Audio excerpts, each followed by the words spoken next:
Welcome back to the Anchor Podcast, folks. We have returning with us today Robert Pondiscio, a name that for many of you needs no introduction.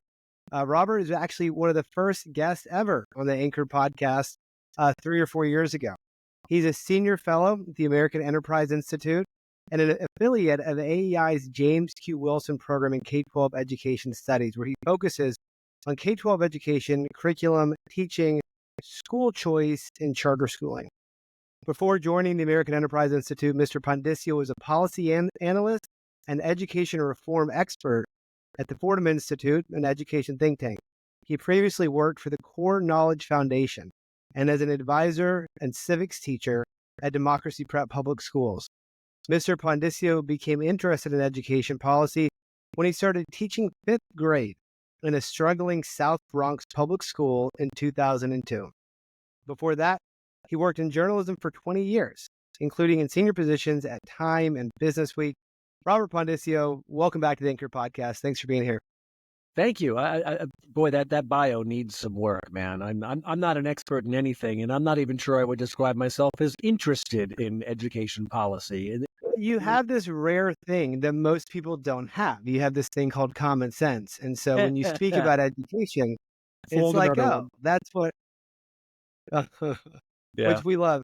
So you've got your ear to the ground. There's a flurry of activity right now with kind of in between administrations. Potentially, we're on the precipice of potentially major change. I know you're working with a number of states, to see what that could look like. Mm-hmm. When you think about the next 5-10 years in American education, what makes you optimistic? What do you get excited about? Wow. Well, how much time do we have? That's a lot to chew on. What am I excited about? Well, look, I've said this a bunch of times in recent months. The relationship between Americans and their schools or their children's schools has just never been more in play than it is right now. There's when I give talks about this, I love starting off by asking people that are subjected to listening to me. It's like, how many of you went to a geographically zoned school, meaning raise your hand if you lived here and that was your school and that was the end of it. And of course, almost every hand goes up. Historically, 85-90% of folks, at least of our generation, that was where I lived, was where I went to school, period, full stop. Yep. That world is changing a lot more quickly than I think people really realize, even frankly, people like us in education. I mean, when you add up school choice, charters, magnets, homeschooling, micro schools, even, intra-state or intra-district school choice, where you're still in the public system, but you have some choice. My best guess is like 35 to 40% of kids are doing something other than that right now, meaning they're doing something other than I live here, I go to school there. So there's been this, this ongoing paradigm shift in how we educate kids. And it's just going to gain momentum. I mean, I'm sure you know this, Jeremy, but at least about a dozen states now, they have these education savings accounts, which even if the uptake is somewhat slow, it basically means, you can take the state's money and run, and get yourself some education how you wish on public dollars. So it feels like we're kind of in this landslide moment where just our relationship to schools, again, has never been more in play. But I think by the end of this decade, as early as the end of this decade, we could be looking at a situation where half of American kids do something other than what I assume you did, what I certainly did, was I live here, I go to school there. It's just really changing quickly. So we shared a similar experience. I taught in Brooklyn from 2004 to 2007. You were in the South Bronx, 2002. And, folks, go back and listen. One of the early Anchor Pods, we'll link that in the show notes for sure. When you think about how that experience shaped your, hopes and dreams for education, to talk to us about that. Well, it really hasn't. I mean, okay, yes, it shaped my views, but my priorities, I don't think, have changed one iota in 25 years. I mean, I left the media world in what was supposed to be a 2-year public service stint and turned into 20 plus years and counting. The alpha and omega of my interest is in making the system work more fairly for the kind of kids that I taught in the South Bronx, low income kids of color in a poor neighborhood. And a lot of the homilies that I was taught about what those kids needed were just demonstrably wrong. As I think you know, I became kind of a devotee of E.D. Hirsch Jr. and his core knowledge vision of the world. So to me, I've said 1,000 times since then, equity is literacy. Literacy is equity. Hmm. Um, and one of the reasons, to get back to your previous question, what am I excited about? Well, this burgeoning era of choice that we just described, I think that has the ability to make things work a little bit more fairly for those kids. I'm not naive about these things. I'm not one of these people who thinks, oh, the market's magic and pull this lever and everything will be fine. It's a lot more Hmm. complicated than that, for reasons we can discuss if you want. But I mean, what I wake up and think about in the morning has not changed from my first day in the classroom 20 odd years ago. How are we going to make sure that society's have-nots, as it were, have what they need to be successful, upwardly mobile, be fully engaged citizens, all the things that well-off Americans take for granted. Hmm. There's a phrase that is contested more and more kind of within the classical ed movement, and that is the phrase, we don't teach students what to think, we teach them how to think. Well, There's some thoughtful folks that have pushed you back teach them. against that. Yeah, you just don't. I mean, that's just like, you're just winding me up, Jeremy. I've learned at the knee of not just E.D. Hirsch Jr., but Dan Willingham, who, drummed it into my head years ago that all of these skills, reading comprehension, problem solving, critical thinking, they are, what cognitive scientists like Dan call domain specific. You're not going to teach kids to be all purpose problem solvers, critical thinkers, etc. You've got to fill their head with lots of knowledge, and then they can think critically and problem solve about the things that they know. But that's one of the things that's kept me in this work for more than 2 decades now. Is there's no end of dragons to be slain, meaning these homilies, as I like to call them, that we have as educators that sound, as I like to say, seductive, intuitive, appealing, and wrong, and that's another one of them. Well, one of the most powerful talks, 10 years of CLT, I've been to a lot of great conferences, heard of a lot of amazing talks on all things education. One of the most powerful, I believe, we were at the Heritage event in maybe Arizona, and you were talking about kind of the prior knowledge that's needed for learning. I think you may have even used a baseball analogy. You're using the language of kind of furniture in the mind that's Yeah, necessary. I've borrowed heavily from that, and I do give you credit. But I'm wondering if you could kind of share with our listeners sure. what is, especially in terms of literacy. Love for you to speak into that and share that Yeah, I mean, analogy. there's a reason I became, an E.D. Hirsch Jr. fanboy. It's because, as I've, said countless times, his work, it was as if he was in my South Bronx classroom. Like he described Mm, to a T what I saw every day. Kids who could decode, read the words in front of them, but struggled with comprehension. This has become a lot more common knowledge now than it did a few years ago, thanks to the work of Emily Hanford and her podcast like Sold a Story and Hard Words. So, we're having this mm, kind of science of reading moment now, but a lot of us have been nattering on about this for a very long time. So, look, I mean, the reason I became a Hirsch person was because of what I like to call, and I'm not sure this is original to me, mental furniture. Hirsch's point made simple, maybe oversimplified, is look,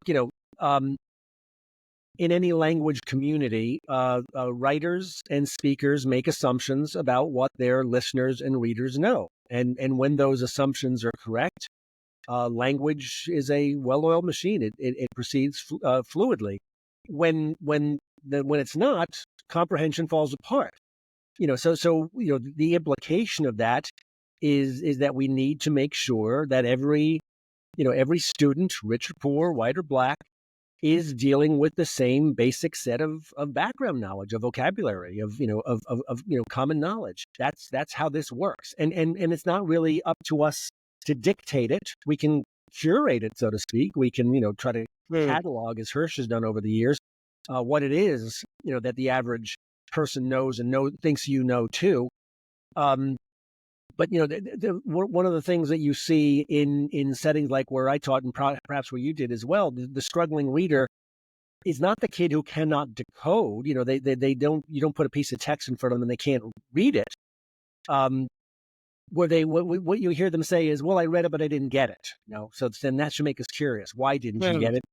And the reason, the analogy that I've loved to use over the years is I describe a reading passage as like a child's game of Jenga. Like if you know that block game that you play with your kids where you can, pull out a couple of blocks and it's fine, you pull out one too many and it falls apart. Well, think of that game of Jenga, that block tower, where every block is a bit of background knowledge or a vocabulary word. And so what happens, you can pull out a few, you could be missing a little bit of background knowledge, a vocabulary word or two, and it's fine. And then at some point you pull out one too many and the entire thing collapses. And so all sense and meaning is lost. Now that's an oversimplification, but I think it's a useful one. It's a really powerful image. Yeah. Okay. Yeah. It explains why kids suddenly, it's as if they're reading in a different language. They can decode, but they're a critical mass of missing information is there that just causes all sense to be lost. One of the questions we get a lot over the years, especially, is what exactly are you testing for at CLT? Are you testing for aptitude or achievement? And we try to cut through that and kind of go back to first principles. And we say, look, if a student, what we want to cultivate is a kind of fluency, where if a student, maybe they pick up something from Alexander Hamilton that's really dense and kind of over their head, but they're coming in with the prior knowledge that he was a Federalist and that he was on this side of this debate. So that's prior knowledge that is then allowing them to have some furniture, if that's the right use of the word, to then make more sense of the passage. Whereas if they had just come in knowing nothing, even if potentially their actual reading rate was a little higher. That's right. A few moments ago, and I realized I completely or waved on this. You had mentioned the baseball analogy, I think you're referring to the baseball study, which was kind of obscure 20 years ago, and now a lot more people know about it thanks to Emily Hanford and others. This was a study, and I believe the researcher's name was Recht and Leslie. I can't remember their first name or their university, but they did what is commonly called the baseball study, and the reason it's so gripping is because it's like that hammer through glass moment for a lot of teachers. Once they're presented with the result of this study, they're like, oh, wow, now I get it. And again, what this study was they, reading researchers, Recht and Leslie, sat kids down with I think it was like a 5th grade level reading passage about a game of baseball. And they very cleverly asked the kids, they stopped them while they were reading from time to time and said, okay, now move the players around on this model diamond to illustrate what you had just read. Pretty simple idea, right? Now, what was fascinating about this was there were two groups of students that took this test. One who, at least according to a standardized test, were, quote, good readers, and some that were poor readers. And then within those two groups, there were those who had a lot of domain knowledge about baseball. They knew the game. And there were some that knew very little. So now you have 4 groups: good readers who know baseball, good readers who don't, poor readers who know baseball, poor readers who don't. Well, if reading was a skill, the way we teach it, the way we test it, well, then the good readers should have had no trouble passing this test and scoring high. That's what they do. They're good readers. Well, what was fascinating about this study was the so-called poor readers with high domain knowledge of baseball outperformed the good readers with low domain knowledge. Right? So in other words, it's not like you've got some kind of skill called reading. It's, again, what Dan Willingham and others would call domain specific. The thing that enabled you to make sense of the passage was your domain knowledge, that you understood baseball. So as I've said for years ever since, if this makes you question who was a good reader and who was a poor reader, well, that's exactly the point. So, follow this idea where it leads. You just invoked Hamilton. Who's going to understand Federalist number 10? Is it somebody who understands the way, our government is structured, who knows who Hamilton and Jefferson or Madison were, John Jay? Or is it somebody who is just, didn't have a day of history, a day of social studies, and is trying to apply, these kind of tips and tricks and reading strategies? It should be obvious to us. The kid with the walking around knowledge of civics and history is going to do better comprehending that passage than somebody who never is encountering them for the first time when they read Federalist 10.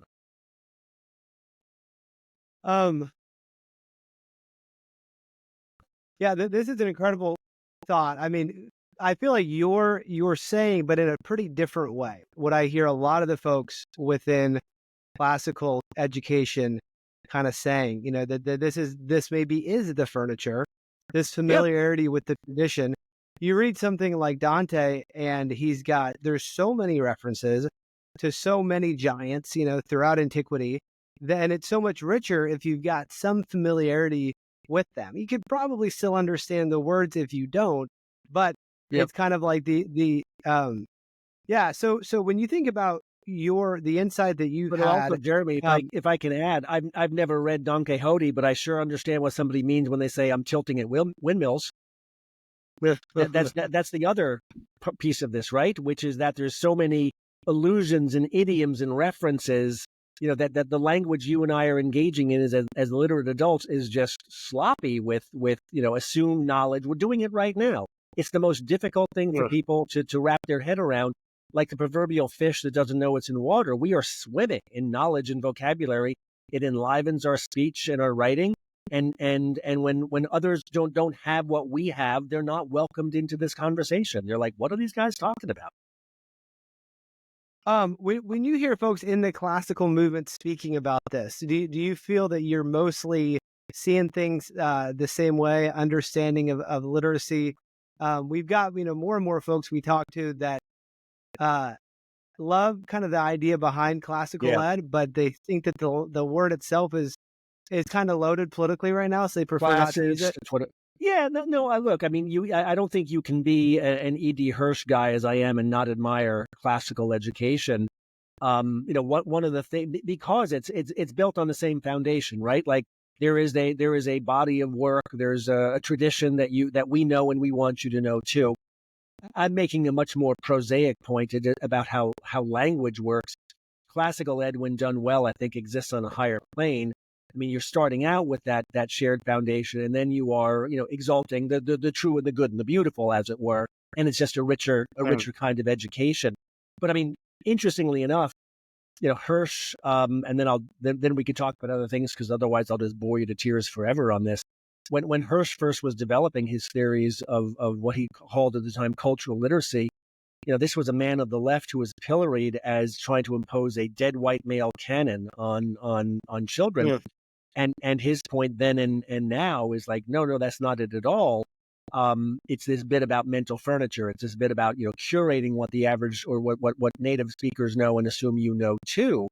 So classical education can't avoid doing it in a sense. And I'm not saying that's the reason why it's become such a popular burgeoning movement. But they cannot avoid offering what I would think of as kind of an E.D. Hirsch style education. It's just kind of in the genetic code. I think back to my time in New York, and even speakers we'd have for assemblies, and it was, do good in school, kids. You're gonna have 5 cars like I do, and get the big place, and you would ask students, and they would say, we're here to get here to get a good job. Same answer from kids in the affluent public school, Sure. and Broadneck High School. It was jobs, jobs, jobs. Even at a great AEI event, loved the folks at AEI, but we had a couple speakers where actually one of them said that if you are doing a job that you could have done without a college degree, that you got ripped off and your college education failed you, right?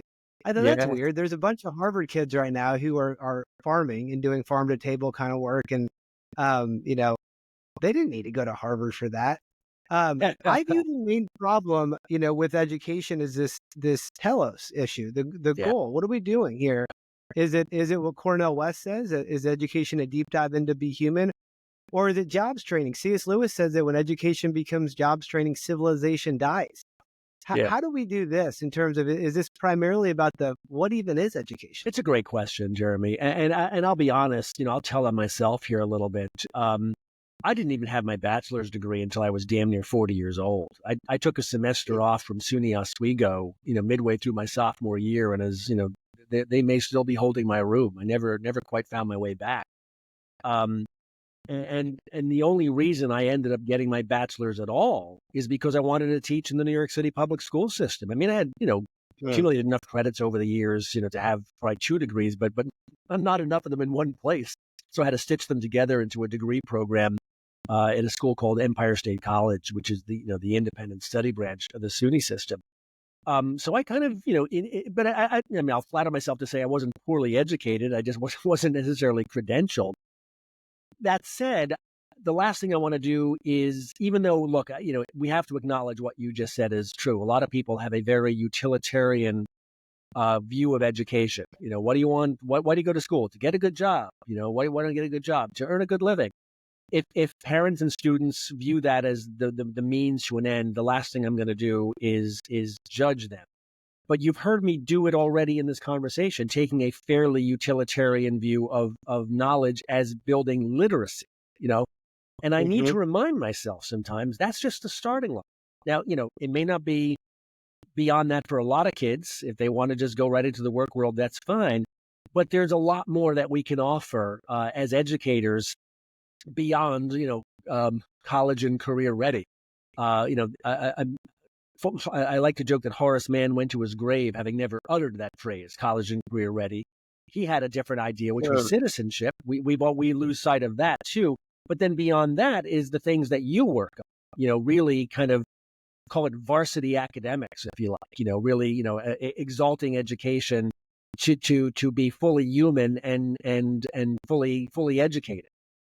Is that a bar that we should pursue for every child? Well, it's probably not possible, or I'm not sure that there's a demand for it, but we sure as heck could get a lot better at offering a meatier, richer education to those who both want it and are prepared to take advantage of it. One reason I think I'll never be able to consider myself a seriously educated person is because I can only really think in one language. And a couple of times over the past year, I've been out to Budapest and met with a bunch of high school students, and they all speak 3 or 4 languages. Better English than I do. Right. Yeah, and they've mastered multiple languages. When you think about it, it's amazing. So Soren Schwab, our mutual friend, he speaks 6 or 7. Oh my goodness! And he corrects me on the one language I know. I'm like, bro, come on, this is all I've got. I hate him. That's right. Soren, you're the worst. You're the worst. But talk about that. Language. Why do we not even start languages until middle school? We know language acquisition peaks at like 6 years old, and in other countries, they're immersing them in languages very young. Yeah, look, I'm wholly out of my depth on that. I was a terrible language student. One of the things I was hoping when I became a South Bronx school teacher is what little Spanish I learned in 4 years in middle school and high school would come back. And I suppose it did, because I didn't have much to begin with, but what little I had didn't come back. So yeah, I was never able to get over that bad habit that bad language students have of translating in my mind. I never learned to kind of think and speak in that language. I'm like you. I'm just in awe of people who master and are fluent in multiple languages. My daughter had a volleyball coach who spoke 6 languages fluently, and there were kids on the team. There were at least 3 different languages of kids on the team, and he conversed with them, fluently in their own language, which was just so damn impressive to me. I have I don't think this is going to change. There's a lot of things we're going to change in American education. One thing I don't think we're going to get good at anytime soon is mastering other tongues, because frankly, we don't have to. The world has done us a favor, thanks to internet, by making English the de facto global standard. So it's going to reinforce that kind of intellectual laziness that we have. I think you're right. I was thinking last time I was out, our friends in the UK, they owe Americans a debt of gratitude, because otherwise English would just be another one of 30 or more European languages. But because Americans refuse to learn any other language, it's become the language that every European country also has to master. So, Robert Pondiscio, you're doing great work, highly in demand, I know, on the speaking circuit, and you've got your ear to the ground in terms of changes. I love your optimism. I love your clarity with speaking about some of the changes that we really can make. So thanks for coming back on the Anchor podcast, and love to have you on again in the future. And right back at you, Jeremy. I admire the work that you and your colleagues are doing at CLT. It's been wonderful to watch from a distance the incredible growth and uptake of what you're doing. So keep at it, my friend. Awesome. Thank you, Robert.